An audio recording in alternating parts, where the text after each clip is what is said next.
Now, is this a venue befitting of the Pet Shop Boys, Chris, or not? We should have a good party on that stage. It is really spectacular, though, isn't it? Oh, it is, yes, as well.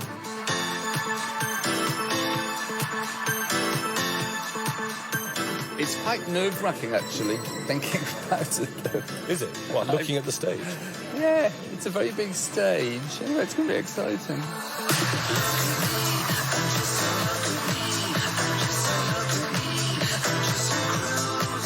As they plan a residency at the Royal Opera House in London, Pet Shop Boys Neil Tennant and Chris Lowe survey the space in which they'll be performing for 4 nights in July.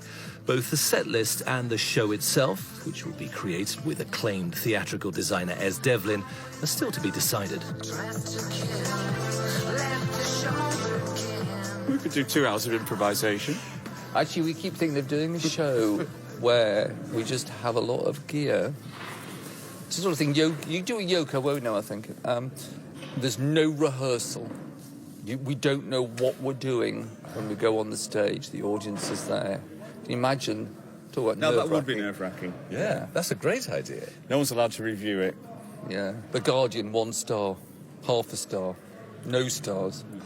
So looking at the stage now, Yeah. and in fact they're preparing an opera here at the moment. Boris Godunov was on last night. Do you know what it's going to look like already? We've got a vague idea. This has made a model. Well, that is a vast space, isn't it? It is. Does the venue affect the set list? Do you look at this place and all this, the gilded balconies around us and the red velvet seating and think, well, actually, the sound has got to match the environment? Well, I think we're aiming to totally contrast with the environment. We're aiming to do something more sparse, more electronic, probably a bit more rock and roll even. So we're going in the opposite direction of what the building suggests, I think. Should be quiet over there. We're trying to work here. 30 years on from their debut album, Pet Shop Boys are the most successful British pop duo of all time, having sold more than 50 million records around the world.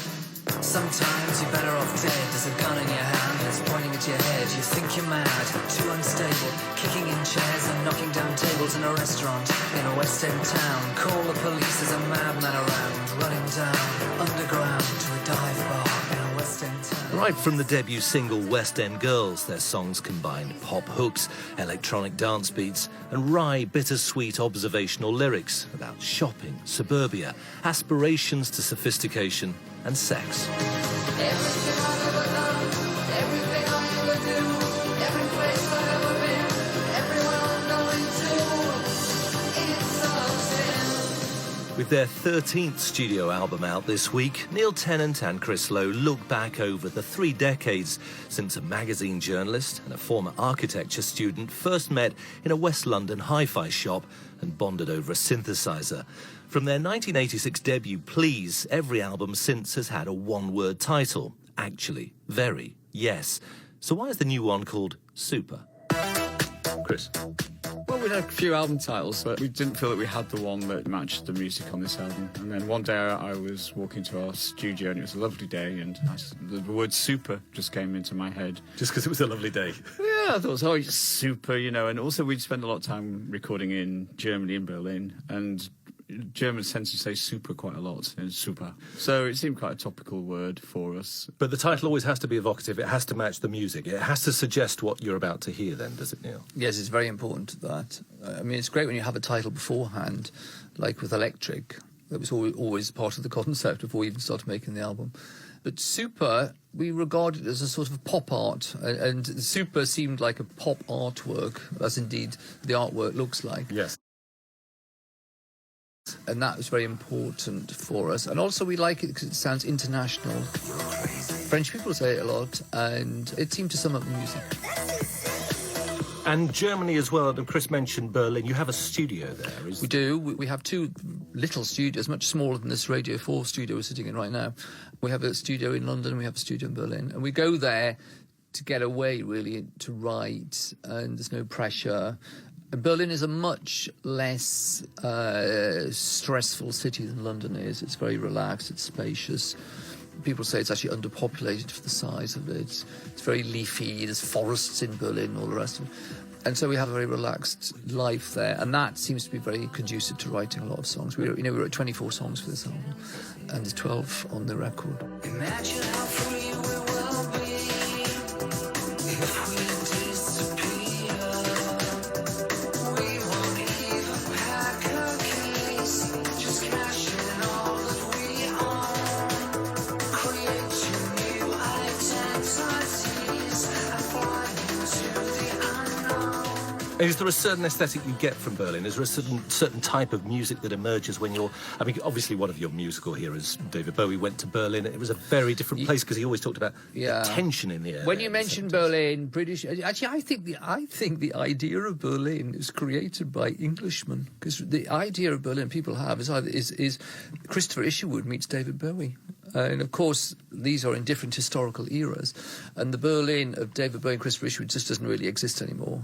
Chris, you said the last album started with the title Electric, and it was a mission statement in a way, wasn't it? Because you were only setting out to use electronic instruments, as you have done on this new album. So this is a continuation of that project, is it? Yes, it's a continuation of the idea to make very electronic, uplifting dance records, primarily.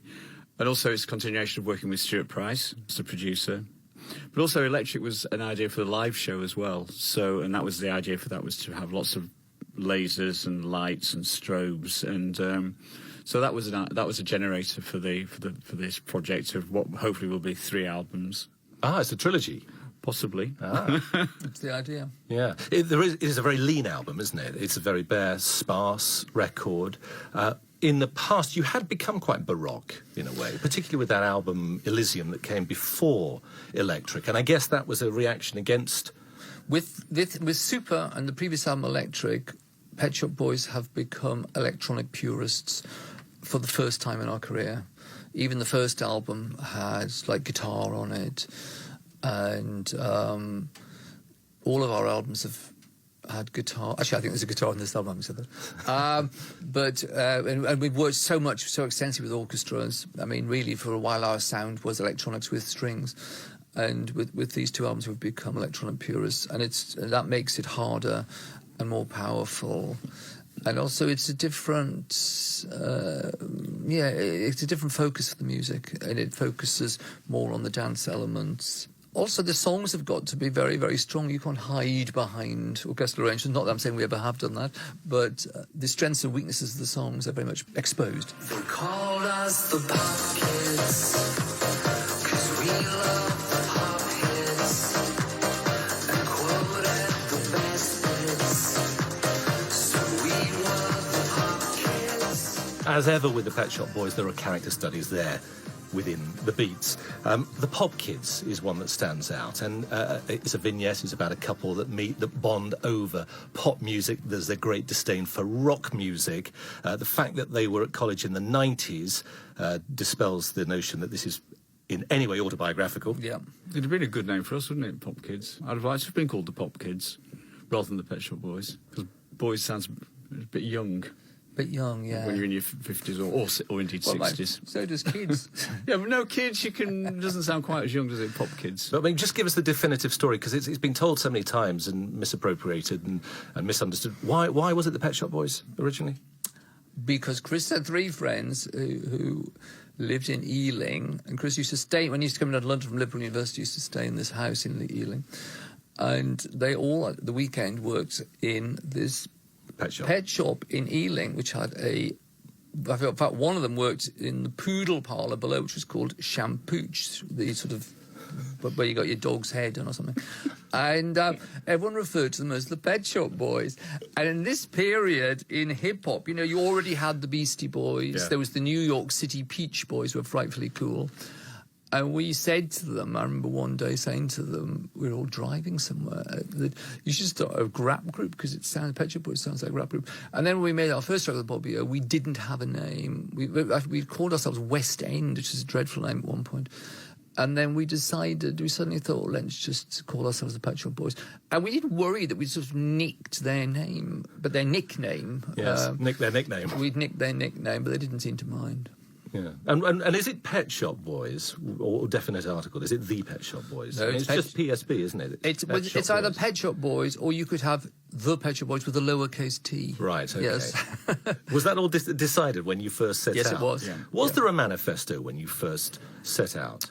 Actually, there was a manifesto, and I have a copy of it. When we signed with Tom Watkins, Who was your manager? our first manager in 1984, we put together a demo tape of all these songs, and we had a photograph taken by Eric Watson. And Tom's a very manifesto-y kind of person, and he wanted a manifesto. He could go into publishing companies and record companies and we said, this is what we're about.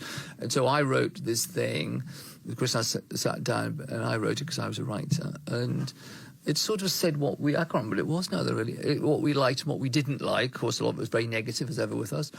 And if you read it now, it might be a bit embarrassing. So you're defining yourselves by what you weren't. What we were and what we weren't. Yeah, I remember there's definitely a bit which said we're not this, we're not that. So you're not a band, you're not a rock group. And they were sort of saying that We don't play live. We don't. That we like dance music, electronic music, and we think music should have honest emotions or something. I can't remember what it was now, but it was a manifesto. And famously, you met in an electrical shop, a hi-fi shop. Were you buying speakers or something?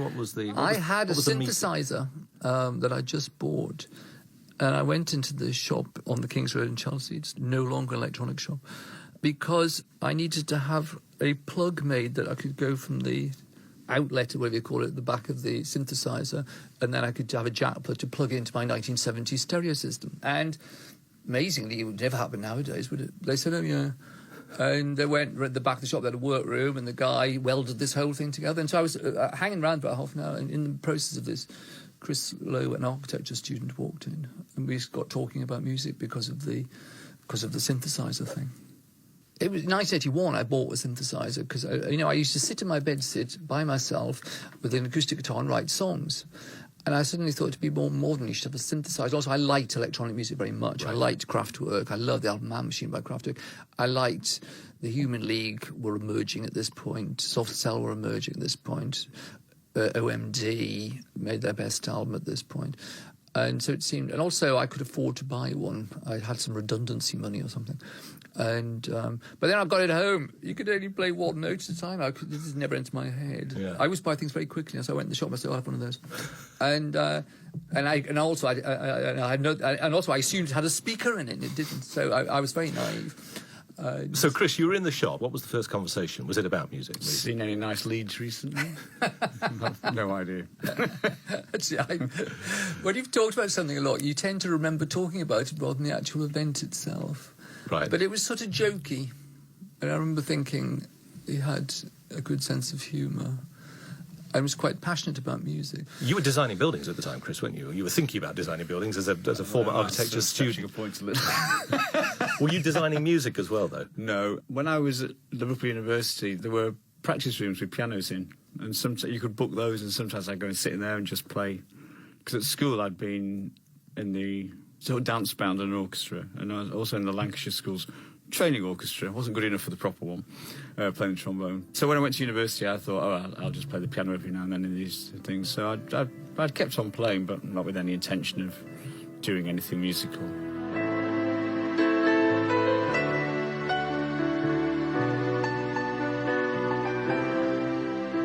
And Neil, you were writing about music. I wasn't at this point.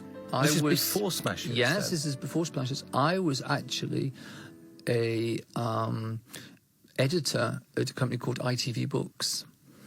I'd worked for 5 years for publishers called McDonald Educational, and we'd been in this long industrial dispute where we all got sacked. We occupied the building, and Robert Maxwell bought the company that owned the publishing company, British Print Corporation. And I was one of the fathers of the chapel who went to all the negotiations with Robert Maxwell. And I left that because I thought it would be intolerable working for Robert Maxwell. And I got offered this job at ITV Books doing TV tie-ins, which were things like the ITV knitting book, And Looking Annual? Was it Mary Berry. Yeah. Mary Berry was at McDonald's.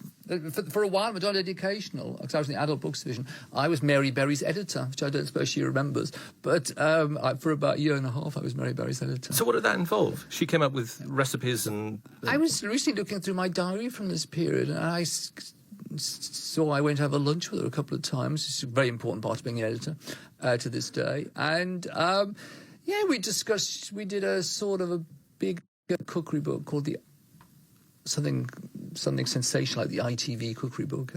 She was a big seller because she was actually, I think, on Thames TV at that point. But from that afternoon TV thing, which had just started, was quite a big thing. Have you seen her since?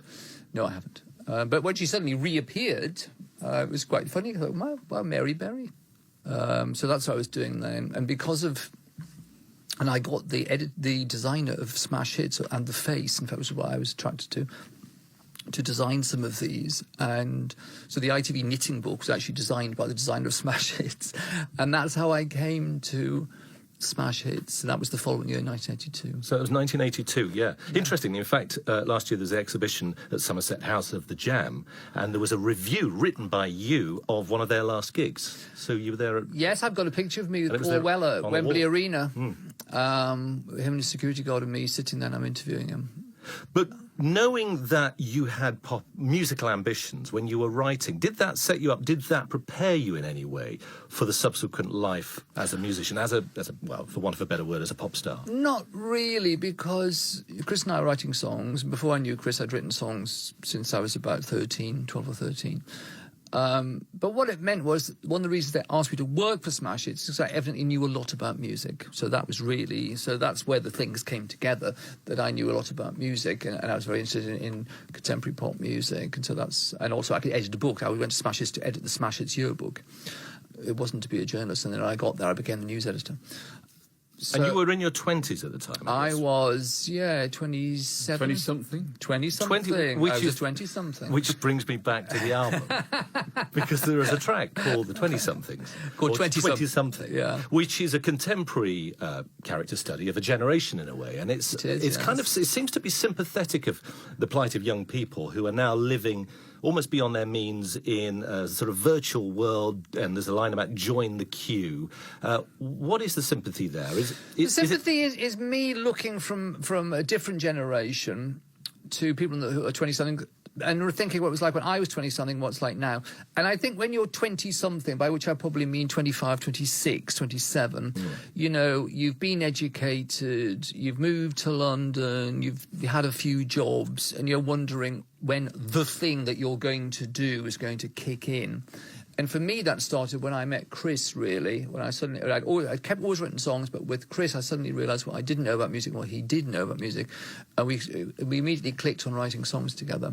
And I thought this was worth pursuing, sort of ruthlessly, really. But for a lot of people, I think it's quite difficult to know what you're going to end up doing. And so it's an exciting time because you're young and the world is your oyster in a way. But at the same time, you have this insecurity that you're doing a job you don't like because you need the money, and you're renting a flat that you don't like because all you can afford, and you're never going to be able to afford to buy a house or a flat in London because it's so expensive.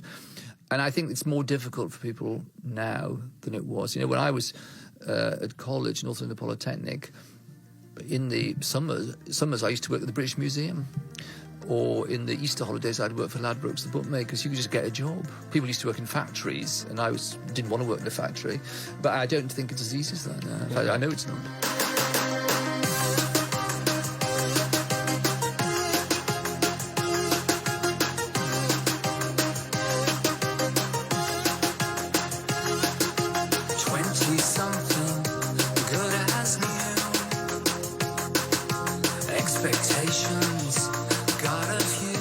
So that is a sympathetic scenario. It is a very sympathetic scenario, and also it's looking at it from sort of quizzically as well. And a whole generational shift. And you talk about being a 20-something yourself there. This is the first album you have made as a 60-something, isn't it? Did I? Yes. Well, when we started, I was only 59. No, I wasn't. I was 60, you're right. No, you're right, yeah. So I'm forgetting. I'm 61 now. Yes, it is. I don't think about that when we're writing music. I mean, when you're 61, you have obviously several decades of experience and reading and life that you can draw upon. And I'm happy to draw upon that. I don't just draw upon trendy new things. But it's interesting, isn't it, that the first album you make in your 60s takes you right back in a way to the earliest records. I hadn't even... It's come full circle in a way. I hadn't even thought of that. But you're right, it has the Pop Kids and then 20-something, There's are... rumination on age. Yeah, rumination on youth as well. Youth. I mean, you're aware when you get older that you're not young anymore. But at the same time, you still like... I think Chris as well, although of course he's 5 years younger than me, that you still like many of the things you liked when you were in your teens and 20s. There are 2 or 3 almost instrumental tracks on this album as well. Maybe there are always passages on Pet Shop Boys records, but I think there are 3 where there are no kind of blocks of lyrics. You don't want to be overwhelmed by lyrics. I think it's good for it to, as a listening in a musical experience, that it breathes a bit, that you get away from the lyrics. And also, with the electronic music, we both love the sound of electronics. We like electronic sounds. Electronic sounds have got a lot of detail to them, and you want to hear those. These sounds are really, really important to us. Another track called The Dictator Decides. It's got a Marshall beat underneath. Stuart Price put the Marshall beat on because of the lyric. But when we started writing this song, I heard on Radio 3 a piece of music by Vivaldi that started off with arpeggios. And I thought, that's a good chord change, Vivaldi. And of course, it was a lot. We took the 8 bars of the chord change. I think it's 8 bars. And I mentioned this to Chris, and we looked up the music. And Chris played these chords in. They're very beautiful. I thought they sounded like the Pet Shop Boys, sort of like It's a Sin kind of chords. And then Chris started working on the track and immediately put on this lovely electronic line over the Vivaldi chords, and it suddenly sounded super electronic in a way that we don't normally do, in fact. Will someone please say the unsayable? Will someone please tell me I'm wrong? I live every day like a sad beast of prey, for I have to appear to be strong, and that's wrong. I'm too weak to be strong. It's quite a theatrical piece, that. It's the sort of song that you could imagine as part of a stage musical about a sad dictator who's wanting to give the whole thing up. Although, yes, you could make it into a stage musical. Yes, because it's a character explaining himself. Yeah, it's more show-tuney in a way. It's not a show tune, but you know what I mean? It's really musical. There's this element of musical theatre there. Maybe there is, yeah. I often think in terms of lyrics of characters, because it gives you a lot of inspiration. One can find one's self of limited value in terms of inspiration. And so, if you go outside yourself, got the whole world. You say when you started out, you had the manifesto. Chris said that one of the points on the manifesto was never play live. You're not going to perform, but of course... I think Chris was joking when he said that. Though. Was I? I don't know. I can't remember this manifesto. Yeah. No. But in a way, Chris, you haven't ever really performed live, have you? You play live, but you've never really... Or is that a performance? Well, we put a show on, is what we do. Yes. But your act, your persona, what you do on a stage... Yeah, I've one of the biggest influences on my performing style was seeing Nina Simone at the Barbican once, and she was in such a bad mood, and she stormed off stage, and it ended with the audio. Well, actually, people were just drifting out, and in the end, the few people left, slow hand claps, and that was the end of it. And I thought, isn't that the way to do it? Just express how you're actually. You were raving about this. Oh, I thought it was the best thing I've ever seen. I thought, and I really like people not being fake. If they're in a bad mood, I think it's good to see. So that's what you do. So when it had a big impact on me. Right. This had a big something like this was in the famous manifesto. But when we did Top of the Pops, we thought about this, and we weren't going to sort of pretend to be having a great time. We wanted to look like what we looked like. and not to be jolly pop performers. And so we look like the Pet Shop Boys doing nothing, whatever people used to say. At night the people come and go. They talk too fast and walk too slow. Chasing time from hour to hour. I pour the drinks and crush the flowers. What have I done to deserve this? What have I done to deserve Or this? yawning, as you were on the cover of Actually. Again, totally natural. We did a photo session in the middle of a video recording. And I sat down and yawned because I was tired. It was the first photograph of, all sheets of pictures.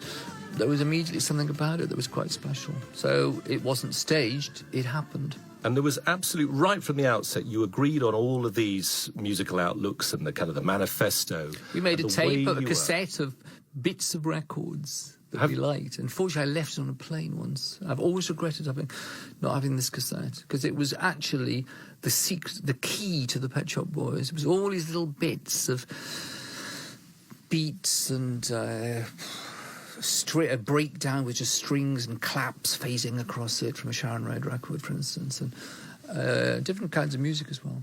So you're taking the shows to the Royal Opera House. The Royal Opera House is the start of the next live phase. So there will be elements of the show at the Royal Opera House that will be the next tour. There'll be elements that aren't, because we're in this amazing theatre and we can use their facilities, which we either may or may not use. We haven't even really started on that yet, but the plan is to go on tour. And also the Royal Opera House, we had a song, this instrumental album called Inner Sanctum, and it seemed to fit. We called the shows Inner Sanctum because it kind of is the inner sanctum of culture, the Royal Opera House. And I don't know whether the tour will be called that or not yet, but that's what the shows are called.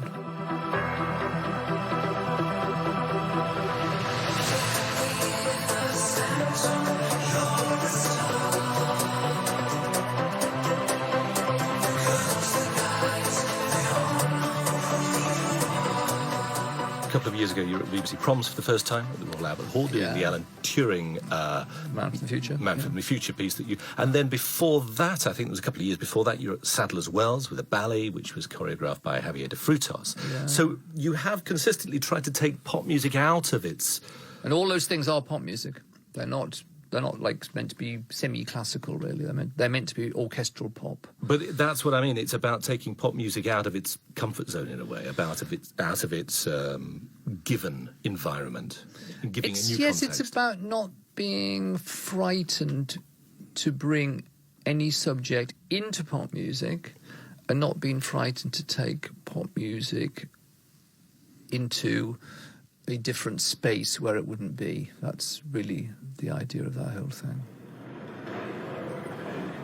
Well, that is a vast space, isn't it? It is. And if you're Huge planning space. to strip everything back musically, Yeah. is that reflected in the set as well? Or do you have to look at that set and think, well, we need to start filling it, and you have to come up with some No, not big necessarily. ideas? It depends how you light it. Yeah. What we want to do is use the depth of it, because it's very, if you look at that, it's very deep. Although Ez says it doesn't look very deep. I mean, remember, something like this is designed so you can hear the live orchestra and live singers.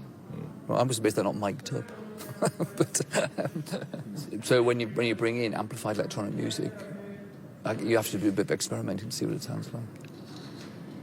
You've got me thinking about that improv show. I want to see that one. Should we scrap this idea and just do that? Just do that. That sounds fantastic. 4 nights of improv. Yes. for the Maybe Royal we Opera could House. do the matinee We don't need in the a set for Leadenbury that. studio where we do this. That's a great idea. 2 o'clock on Saturday, you get the 45-minute improvised show. Oh, now that makes me feel nervous.